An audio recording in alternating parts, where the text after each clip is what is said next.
Honorable Chief Election Commissioner Shri Gyanesh Kumar Sir, Honorable Election Commissioner Dr. Sukhbir Singh Sandhu Sir, Honorable Dr. Sukhbir Singh Sandhu Sir, Honorable Election Commissioner Dr. Vivek Joshi Sir, Senior Deputy Election Commissioners Manish Garg Sir, Gyanesh Bharti Ji, Pawan Kumar Sharma Ji, Election Commissioners Yetru Ji, Sanjay Kumar Ji, Director General IT, Seema Madam. Before we start, I'll just briefly let you know that what will be the format of our press conference. We'll start with the address and presentation by Honorable Chief Election Commissioner Sir. That will be followed by a question and answer session. For the question and answer session, as per our previous practice, we'll be taking questions in groups of 5, and then Honorable Chief Election Commissioner would be answering in those groups. Before you ask your question, I would request you to kindly introduce yourself and the name of the organization. Thank you all. I'll request you to put your mobile phones on the silent mode. Sir.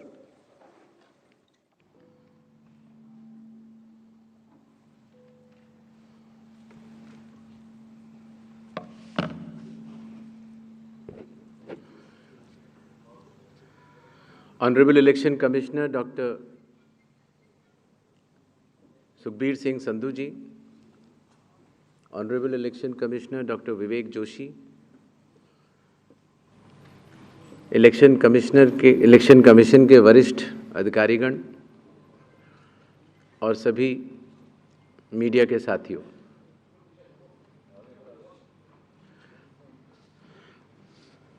आज आप सभी के माध्यम से बिहार विधानसभा के आम चुनाव 2025 की तारीखों की घोषणाएं भी होंगी और इस चुनाव में चुनाव आयोग की जो तैयारियां हैं उसके बारे में भी हम आपको बताएंगे।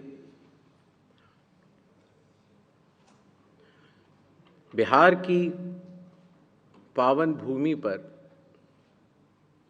5 वर्षों के बाद अब विधानसभा के चुनाव का आगमन हो रहा है। जैसा कि आप सबको पता है, चुनाव आयोग एक संवैधानिक संस्था है और चुनाव के अपने संवैधानिक कर्तव्य को 2 चरणों में निभाती है। पहला चरण मतदाता सूची बनाना और दूसरा चरण चुनाव कराना। जैसा कि आप सबको पता है, 24 जून 2025 से शुरू हुए विशेष गहन परीक्षण के दौर में मतदाता सूची का शुद्धिकरण किया गया। इन्यूमरेशन का पीरियड 24 जून से 25 जुलाई तक रहा। 1 अगस्त को ड्राफ्ट सूची पब्लिश की गई और सभी राजनीतिक दलों को भी दी गई। 1 अगस्त से लेके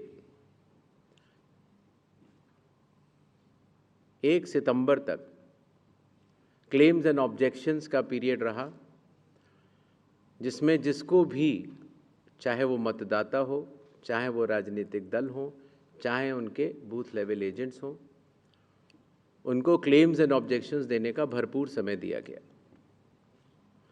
और उसके बाद पात्रता का परीक्षण हुआ और 30 सितंबर को फाइनल मतदाता सूची प्रकाशित कर दी गई। फाइनल मतदाता सूची भी सभी राजनीतिक दलों को दी जा चुकी है और अभी भी अगर उसमें कोई भी इलेक्टोरल रजिस्ट्रेशन ऑफिसर से कोई गलती रह गई हो तो उसके ऊपर जिला अधिकारी के पास अपील फाइल की जा सकती है और साथ ही साथ किसी का नाम अगर छूट गया हो तो वो नॉमिनेशन के 10 दिन पहले तक जुड़वा सकता है। नॉमिनेशन समाप्त होने पर जो भी मतदाता सूची फाइनल होगी उस पर चुनाव होंगे और उसके उपरांत कोई भी नाम जोड़ा नहीं जा सकता। अभी हाल ही में चुनाव आयोग की पूरी टीम ने और हम तीनों चुनाव आयुक्त ने बिहार का दौरा किया और दौरा करने के बाद जो सारी चीज़ें समीक्षा के उपरांत आईं, उसके तहत ये निर्णय हुआ कि आज हम आपके समक्ष बिहार के सभी मतदाताओं के लिए, सभी राजनीतिक दलों के लिए चुनाव की तारीखों का ऐलान करें। बिहार में हम लोग सभी राजनीतिक दलों से मिले, सभी जिला collectors, SPs, IG, DIGs, DGP, chief secretary, divisional commissioners, enforcement agencies, सबके साथ सीएपीएफ्स के नोडल ऑफिसर्स, सबके साथ बैठकें हुईं और आपके माध्यम से बिहार की जनता को चुनाव आयोग ये बतलाना चाहता है कि इस बार बिहार के चुनाव न केवल मतदाताओं के लिए बहुत ही सुगम और सरल होंगे, न केवल पूरी चुनावी मशीनरी तत्परता के साथ मतदाताओं के साथ खड़ी रहेगी, न केवल लॉ एंड ऑर्डर की व्यवस्था पर पूर्ण निगरानी रखी जाएगी, बल्कि शांतिपूर्ण ढंग से, पूर्ण पारदर्शी तरीके से बिहार के होने वाले चुनाव शायद सबसे अच्छे चुनावों के रूप में परिलक्षित होंगे, ऐसी चुनाव आयोग की मंशा है।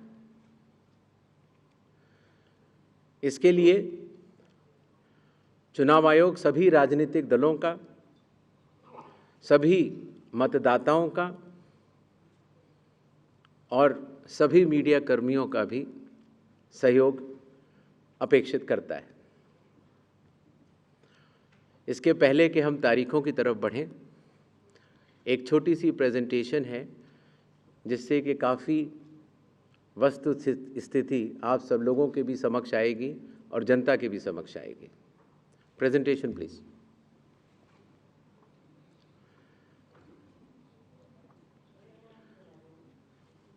बिहार में कुल 243 विधानसभा क्षेत्र हैं। इसमें अनुसूचित जाति के लिए 38 और अनुसूचित जनजाति के लिए 2 रिजर्व्ड हैं। नेक्स्ट। एक ओवरव्यू अगर लिया जाए मतदाताओं का, तो कुल मतदाताओं की संख्या लगभग 7.42 करोड़ है, जिसमें कि मेल 3.92 और फीमेल 3.5 करोड़ हैं। सीनियर सिटीजन्स लगभग 4 लाख हैं। 100 वर्ष की आयु पूर्ण कर चुके मतदाता लगभग 14,000 हैं और फर्स्ट टाइम वोटर्स लगभग 14 लाख हैं। जैसा कि अब आप सबको विदित है, इस बार चुनाव आयोग ने मतदाताओं की सहूलियत के लिए, उनकी सुविधा के लिए हर मतदान केंद्र पर 1200 से ज़्यादा मतदाता न हो, ऐसा लक्ष्य रखा है। इसके चलते पोलिंग स्टेशंस की संख्या में वृद्धि हुई और अब बिहार में 90,712 पोलिंग स्टेशंस हैं। एवरेज वोटर्स पर पोलिंग स्टेशन लगभग 818। वुमेन मैनेज्ड 1044 और मॉडल पुलिस स्टेशन लगभग 1350। हर पोलिंग स्टेशन पर वेबकास्टिंग की व्यवस्था होगी, जिससे चुनावी प्रक्रिया के ऊपर वरिष्ठ अधिकारियों का पूरा निगरानी किया जा सके। बिहार में कुछ इंटरेस्टिंग चीज़ें भी हैं। दियारा रीजन में लगभग जो 250 पोलिंग स्टेशन हैं, वहाँ घोड़े से पेट्रोलिंग होती है और इसी तरीके से लगभग 197 पोलिंग स्टेशंस में नाव के ज़रिए पोलिंग पार्टीज जाती हैं।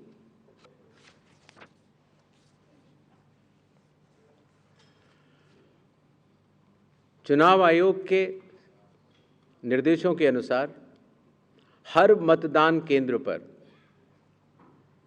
एश्योर्ड मिनिमम फैसिलिटीज़ प्रदान की जाएंगी, जिसमें कि पोल वॉलंटियर्स होंगे, हेल्प डेस्क होंगी, रैंप होगा, टॉयलेट्स होंगे, ड्रिंकिंग वाटर, साइनेजेस, लाइट की सही व्यवस्था और वोटर फैसिलिटेशन सेंटर।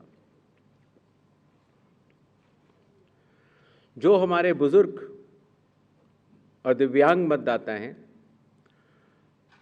उनकी सुविधा को ध्यान में रखते हुए पोलिंग स्टेशंस ग्राउंड फ्लोर पर होंगे। अगर रैंप है तो 1:12 के रेशियो में प्रॉपर ग्रेडियंट से बनेंगे। वॉलंटियर्स भी रहेंगे, व्हील चेयर की फैसिलिटीज़ भी दी जाएगी और अगर इनमें से कोई भी 85 प्लस के उम्र के अगर लोग हैं या 40% से ज़्यादा जिनकी डिसेबिलिटी है, अगर वो चाहें तो फॉर्म 12D भर सकते हैं और उसके उपरांत उन्हें होम वोटिंग की सुविधा भी दी जाएगी।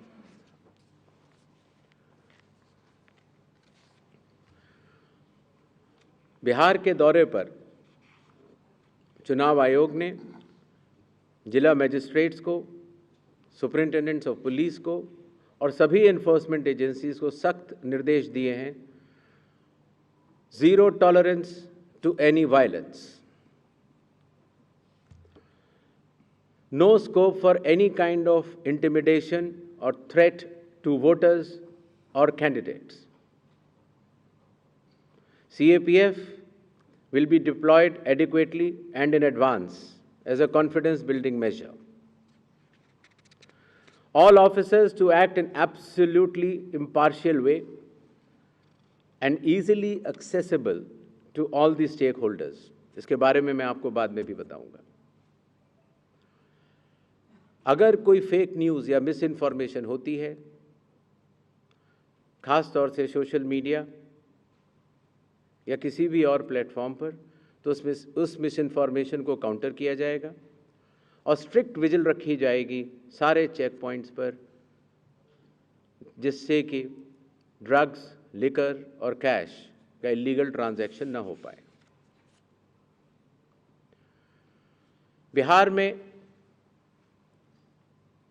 बिहार के पूरी चुनाव का तंत्र है, उसके साथ मिलकर बिहार के इन चुनावों में 17 नए इनिशिएटिव्स लिए जा रहे हैं, जो कि बिहार से शुरू होकर पूरे देश में लागू होंगे। चुनाव आयोग ने इसके ऊपर एक एक इनिशिएटिव के ऊपर काफ़ी चर्चा और इनकी प्रायोगिकता को देखते हुए ये कदम उठाया है और एक ऐतिहासिक कदम इसको माना जाएगा। ट्रेनिंग, पहली बार जो चुनाव आयोग का ट्रेनिंग इंस्टीट्यूट है, India international institute for democracy and election management, वहाँ पर बिहार के सभी बूथ लेवल एजेंट्स जो जिला स्तर के थे, बूथ लेवल एजेंट 1, उनकी ट्रेनिंग का आयोजन किया गया। इसी तरह से अब जहाँ जहाँ चुनाव होंगे वहाँ वहाँ बूथ लेवल एजेंट्स 1 की भी ट्रेनिंग IIIDM द्वारिका में की जाएगी। जो बूथ लेवल ऑफिसर्स होते थे, पहले उनकी ट्रेनिंग या तो विधानसभा स्तर पर हो जाती थी या कई बार जिला स्तर पर। तो इस बार हर विधानसभा क्षेत्र के 4 से 5 BLOs को IIIDM में बुलाया गया और उनको चुनावी प्रक्रिया के बारे में अवगत कराया गया, जिससे कि हमें अब जो चुनावी तंत्र है, जो ज़मीनी स्तर का चुनावी तंत्र है, उसमें बहुत ही ज़्यादा बदलाव देखने को मिला। साधारण तौर से पुलिस ऑफिसर्स की ट्रेनिंग भी जिला स्तर पर या राज्य स्तर पर होती थी, लेकिन चूंकि लॉ एंड ऑर्डर एक सेंसिटिव सब्जेक्ट है और ख़ास तौर से जब CAPF जाती हैं तो जिला पुलिस प्रशासन और CAPF का समन्वय भी बहुत आवश्यक होता है। इसके लिए पहली बार पुलिस ऑफिसर्स की भी IIIDM में ट्रेनिंग की व्यवस्था की गई। ये तीनों लॉजिस्टिक्स के हिसाब से और ट्रेनिंग के हिसाब से बहुत बड़े कदम रहे। मतदाता सूची लगभग 22 वर्षों के बाद बिहार में मतदाता सूची के शुद्धिकरण का कार्य सफलतापूर्वक 30 सितंबर को संपन्न हुआ। लगभग सभी राजनीतिक दलों ने ये मांग की थी कि मतदाता सूची में काफ़ी त्रुटियां हैं और इसको मद्देनज़र रखते हुए ये कदम उठाया गया। हालांकि सोशल मीडिया पर इसके बारे में कुछ बढ़ चढ़कर कहा गया, लेकिन सत्यता ये है कि आज की तारीख में बिहार के 243 इलेक्टोरल रजिस्ट्रेशन ऑफिसर्स ने 90,000 बूथ लेवल ऑफिसर्स के साथ मिलकर 1.6 लाख बूथ लेवल एजेंट्स, जो कि 12 मान्यता प्राप्त राजनीतिक दलों ने नियुक्त किए थे, उनके साथ मिलकर इस सूची को शुद्ध करने का बहुत ही सराहनीय काम किया है और बिहार ने देश को ये राह दिखाई है। चूंकि विशेष गहन परीक्षण में काफ़ी मेहनत ज़मीनी स्तर के अधिकारियों को करनी पड़ी, तो जो रिन्यूमरेशन था, जो BLOs का था और जो बाकी अधिकारियों का था, उसको भी कई वर्षों के बाद बढ़ाया गया और ख़ास तौर से EROs और AEROs का ऑनरेरियम तो पहली बार दिया गया।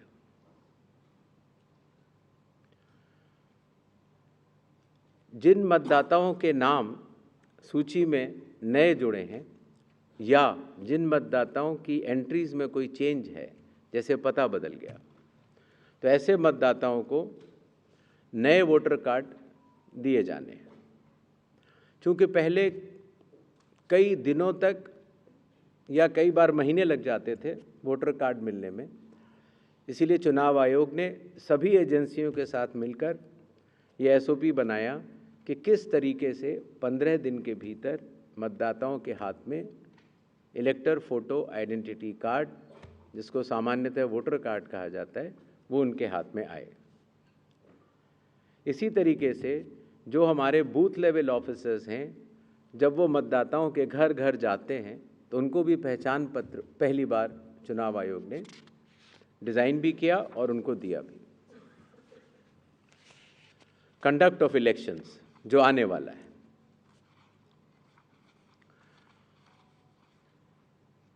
देश की प्रगति को ध्यान में रखते हुए और ख़ास तौर से बिहार की प्रगति को ध्यान में रखते हुए लगभग काफ़ी मतदाताओं के पास मोबाइल होते हैं और उनको इस बात की समस्या रहती थी कि हम मोबाइल लेके अगर घर पर छोड़ के जाते हैं तो दिक्कत होती है और लेके जाते हैं तो हम कहाँ उसको रखें, क्योंकि मोबाइल फ़ोन पोलिंग स्टेशन के अंदर अलाउड नहीं है।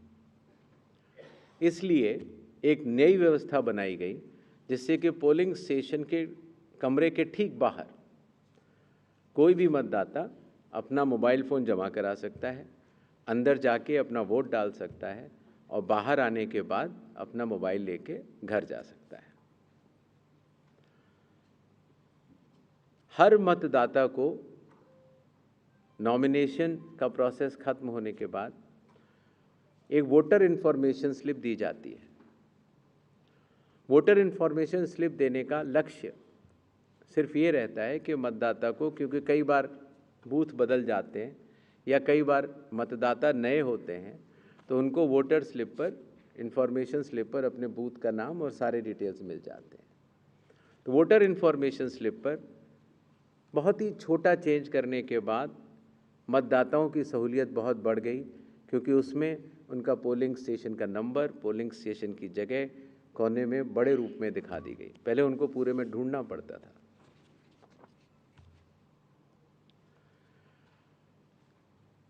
चुनाव आयोग की लगभग विगत कई वर्षों से एक एक करके ऐप्स बनती चली गई और लगभग 40 ऐप्स आज की तारीख में चुनाव आयोग के पास हैं। तो इन सबको एक जगह समन्वित करते हुए, क्योंकि हर मतदाता या हर स्टेक होल्डर हर 40 ऐप को डाउनलोड नहीं कर सकता, तो ECI नेट जैसी मदर ऑफ ऑल ऐप्स का एक लक्ष्य रखा गया और ECI नेट में अब धीरे धीरे करके सारी ऐप्स आ चुकी हैं और इसका प्रोग्रेसिव इम्प्लीमेंटेशन भी वन स्टॉप डिजिटल प्लेटफॉर्म के रूप में बिहार से शुरू होगा। पोलिंग स्टेशन में मैं आपको बता चुका हूं, जिससे कि क्यूज़ लंबी न हो और मतदान के समय में मतदाताओं को सहूलियत भी रहे और ख़ास तौर से मतदान के आखिरी घंटों में ज़्यादा भीड़ न हो, इसके लिए संख्या 1200 निर्धारित की गई। कैंडिडेट्स के बूथ पहले मतदान केंद्र से काफ़ी दूर तक लगाए जाने के निर्देश थे, जिससे कि कैंडिडेट्स को भी और मतदाताओं को भी काफ़ी असहूलियत होती थी। और इसीलिए जो पॉलिटिकल पार्टीज़ के संग ज़मीनी स्तर पर EROs की मीटिंग हुई, DMs की मीटिंग हुई, CEOs की मीटिंग हुई, उनसे मिले सुझावों के अनुरूप लोक प्रतिनिधित्व कानून के अनुरूप 100 मीटर की दूरी तक हर कैंडिडेट अगर चाहे तो अपने बूथ्स लगा सकता है। चुनावी प्रक्रिया पारदर्शी हो, उसकी पूर्ण निगरानी हो, ERO भी उसको देख पाएँ और कोई भी अगर गलती पाए जाए तो उसके खिलाफ एक्शन भी लिया जा सके। इसके लिए पहले लगभग 50% प्लस पोलिंग स्टेशंस में वेबकास्टिंग होती थी और अब इसको 100% पोलिंग स्टेशंस में लागू कर दिया गया है, जिससे कि निगरानी तंत्र के लिए सुगमता होगी।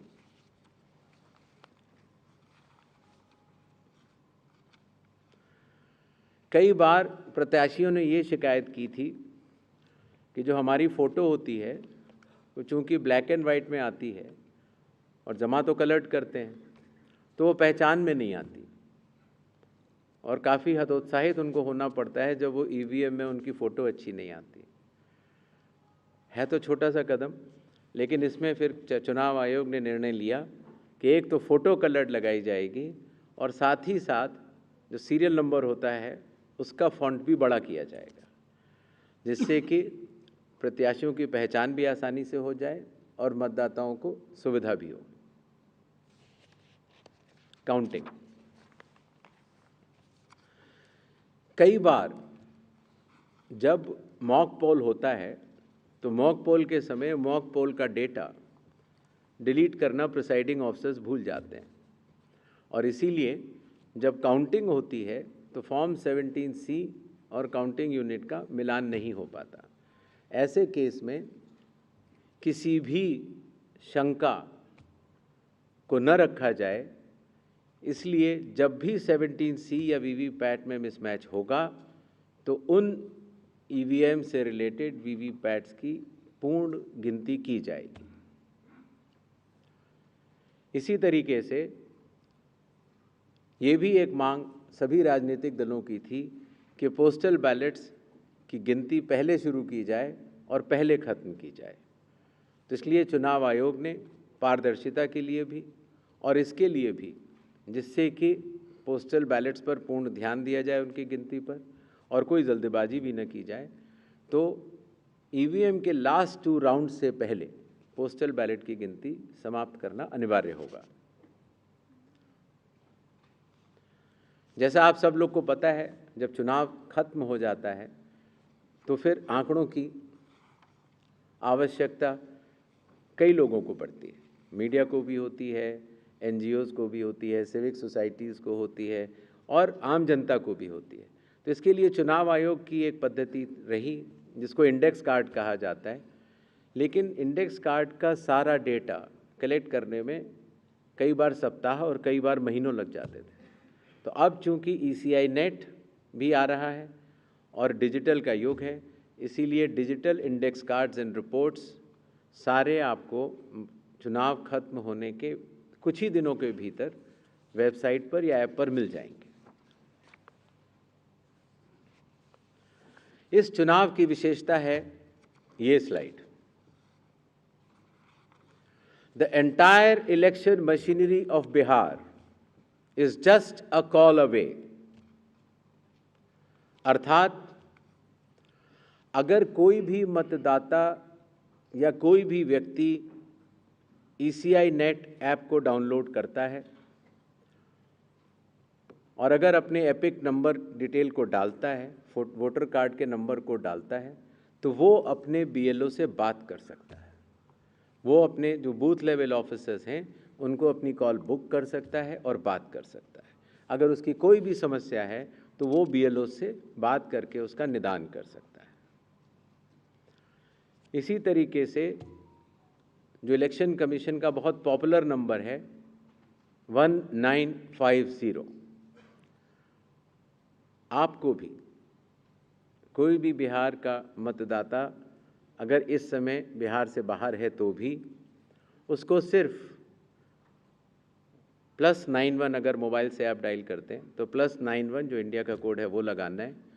STD कोड जहाँ का भी आपकी विधानसभा क्षेत्र है वहाँ के SDM का STD कोड और 1950 अगर आप ये डायल करते हैं तो 243 EROs सारे मतदाताओं की सेवा के लिए खुले रहेंगे। इसी तरीके से अगर आपको ERO के कॉल सेंटर से संतुष्टि नहीं मिलती है तो 38 DMs के यहाँ भी आप 1950 पे कॉल कर सकते हैं और पटना में CO के यहाँ भी कॉल कर सकते हैं। ये एक बहुत बड़ी व्यवस्था है जिसको कि लॉजिस्टिकली पूरा सही से बना दिया गया है और आशा है इस सुविधा के बाद शायद दुनिया का शायद ही ऐसा कोई चुनाव होगा जिसमें कि 90,712 BLOs, 243 EROs, 38 DEOs और CO स्वयं मतदाताओं के लिए किसी भी दिक्कत अगर उनको आ रही है या ग्रीवेंस है उसके लिए सचेत रहेंगे। नेक्स्ट, ये भी बिहार में पहली बार हो रहा है। पहले जो ऑब्जर्वर्स हम लगाते थे कुछ असेंबलीज को मिलाकर लगा देते थे, लेकिन अब 243 असेंबलीज में 243 जनरल ऑब्जर्वर्स होंगे जो कि विभिन्न राज्यों से वरिष्ठ IAS अधिकारी नामित किए गए हैं जो कि बिहार के रहने वाले नहीं हैं। इसी तरीके से जो लॉ एंड ऑर्डर के लिए जो पुलिस ऑब्जर्वर्स हैं वो हर ज़िले में एक होंगे और एक्सपेंडिचर ऑब्जर्वर्स को हम लोगों ने चुनाव आयोग ने कुछ असेंबलीज़ को मिला के नामित किया है। इन ऑब्जर्वर्स के फ़ोन नंबर भी और असेंबली किस असेंबली से हैं वो आपको ECI नेट पर भी मिल जाएंगे और वेबसाइट पर भी मिल जाएंगे, जिससे कि अगर कोई भी ऐसी बात है या शिकायत है तो आप इन ऑब्जर्वर्स को बतला सकते हैं।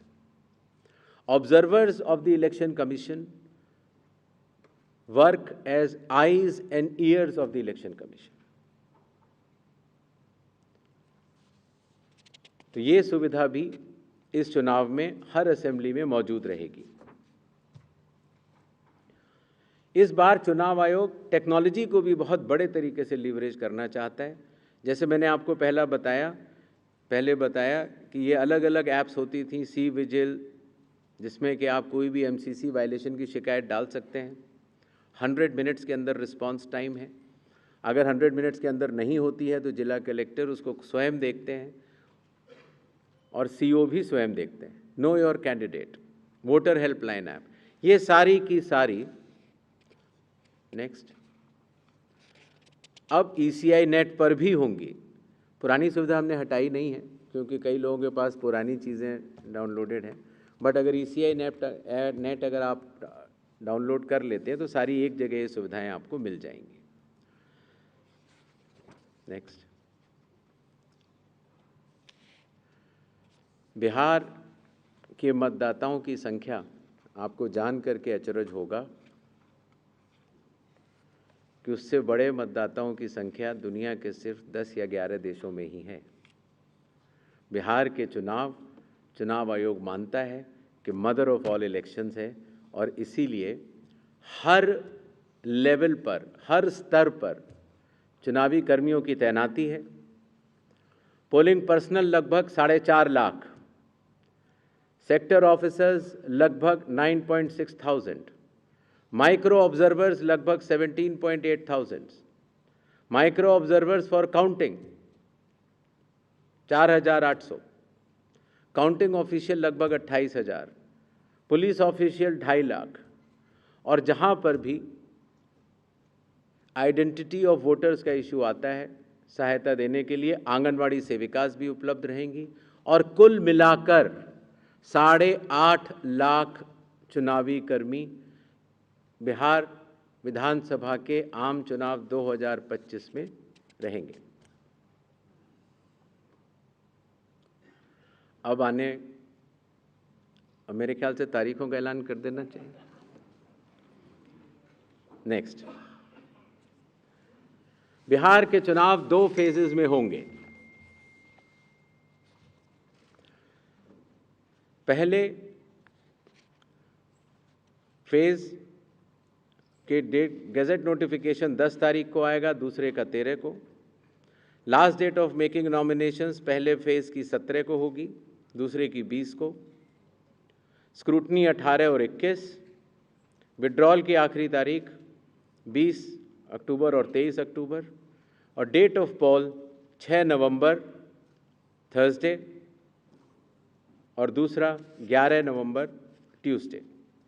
काउंटिंग 14 नवंबर को होगी और पूरी चुनावी प्रक्रिया 16 नवंबर तक समाप्त कर ली जाएगी। नेक्स्ट, जो बिहार के 38 जिले हैं उनको 2 भागों में बांटा गया है।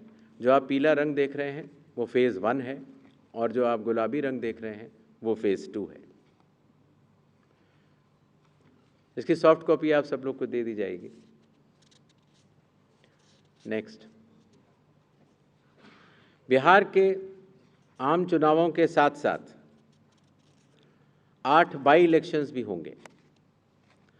जम्मू कश्मीर के 2, बडगांव और नगरोटा, राजस्थान के अंता, झारखंड की घाटशिला, तेलंगाना जुबली हिल्स, पंजाब में तरन तारन, मिजोरम में दंपा, उड़ीसा में नौपादा।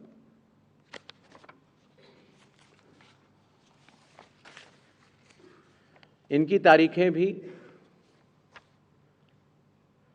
अलग अलग कॉन्स्टिट्यूंसी के हिसाब से यहाँ पर दी गई हैं। डेट ऑफ पोल लेकिन सबका 11 तारीख ही होगा और काउंटिंग 14 नवंबर को होगी। इसके साथ कुछ चीज़ें हम ज़रूर बताना चाहेंगे। सबसे पहले मतदाताओं के नाम एक संदेश रहेगा, वो यह कि कृपया अपना नाम इलेक्टोरल रोल में ज़रूर चेक कर लें, क्योंकि अगर अभी भी छूट गया है तो नॉमिनेशन से 10 दिन पहले तक जोड़ा जा सकता है। कृपया अपने पोलिंग स्टेशन के बारे में ECI नेट से जानकारी हासिल करें या अपने बूथ लेवल ऑफिसर से समझ लें। वोटिंग जब आप करते हैं, अगर बाई चांस किसी कारणवश अगर आप अपना वोटर कार्ड लाना भूल गए हैं तो 12 ऑल्टरनेटिव डॉक्यूमेंट्स होते हैं जिससे कि आप अपनी आइडेंटिटी बता सकते हैं और उसके बाद वोट डाल सकते हैं। मतदाताओं को ये विश्वास रहे कि हर पोलिंग बूथ पर AMF that is assured minimum facilities उपलब्ध होंगी। वोटर इन्फॉर्मेशन स्लिप्स हर मतदाता को पहुंचाई जाएंगी। अगर आप मोबाइल लेकर आते हैं तो डिपॉजिट फैसिलिटी रहेगी, बिल्कुल निश्चिंत रहें। सर्विस वोटर्स हैं तो आपको पोस्टल बैलेट की सुविधा रहेगी। अगर आप दिव्यांग हैं या 85+ ईयर्स के हैं तो आपके लिए होम वोटिंग की सुविधा दी जाएगी, बशर्ते कि आपको फॉर्म 12D भरना होगा। मतदान करने से पहले अपने प्रत्याशी के बारे में ज़रूर जान लें। नो योर कैंडिडेट ऐप से भी आप देख सकते हैं। और अगर कोई भी प्रत्याशी या राजनीतिक दल मॉडल कोड ऑफ कंडक्ट का वायलेशन करता है तो सी विजिल की ऐप पर आप बता सकते हैं, 1950 पर भी आप बता सकते हैं या ऑब्जर्वर्स को भी बता सकते हैं। राजनीतिक दलों से भी निवेदन रहेगा कि वो हर पोलिंग स्टेशन पर चुनाव आयोग द्वारा पारदर्शी चुनावों के साथ सहभागिता करें और हर पोलिंग स्टेशन पर अपने बूथ लेवल एजेंट्स को नामित करें। ईवीएम और वीवीपैट का फर्स्ट और सेकंड लेवल रैंडमाइजेशन अभी होना बाकी है और उसमें ज़रूर भाग लें, जिससे कि फर्स्ट और सेकंड लेवल रैंडमाइजेशन की पारदर्शिता का वो अनुभव भी कर सकें। इसी तरीके से जब स्ट्रांग रूम से ईवीएम और वीवीपैट निकाली जाएंगी या वापस रखी जाएंगी तो कैंडिडेट्स की उसमें दस्तखत भी होते हैं और वो उसको सजगता से देखें। मतदान से पहले जो मॉक पोल होता है उसमें अपने पोलिंग एजेंट्स को ज़रूर देखने को बोलें। 90 मिनट लगभग पहले ये शुरू होता है। लगभग 50 वोट डाले जाते हैं नोटा सहित, जिससे कि ये स्पष्ट हो जाता है कि ईवीएम और वीवीपैट्स में